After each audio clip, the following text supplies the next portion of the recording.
This video will go over the notes from section 6.4 video part 2, writing equations of parallel and perpendicular lines.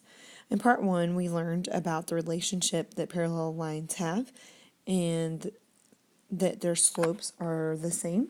And we also learned that perpendicular lines have slopes that are opposite reciprocals.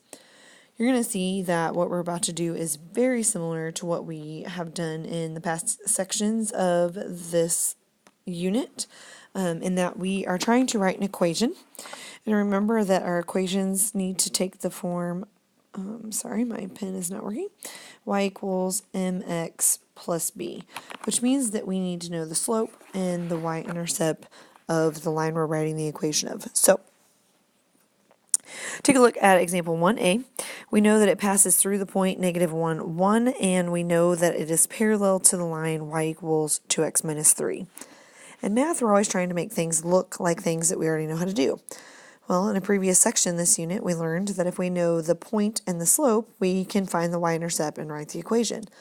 Well, if we know that this line is parallel to this line right here, then that means that we know that the slopes have to be the same.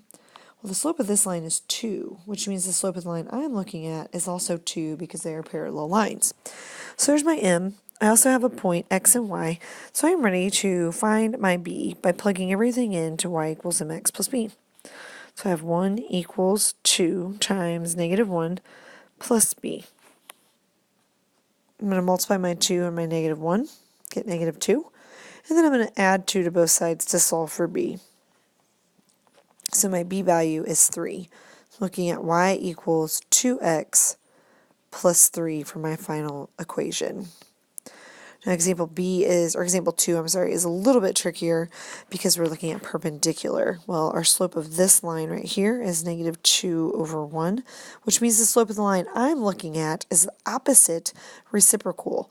So it's going to be positive 1 over 2. The signs are opposites and the fractions are flipped. We have our x and our y, and so we're ready to plug everything in to y equals mx plus b to find our b. 3 equals 1/2 times 2 plus b. Multiply the 1/2 and the 2, which gives us 1. Then we're going to subtract 1 on both sides to get our b. So our b value is 2. So we're looking at the equation y equals 1/2 x plus 2. And that's really it, folks. Identify your slope and use your point and your slope to write the equation.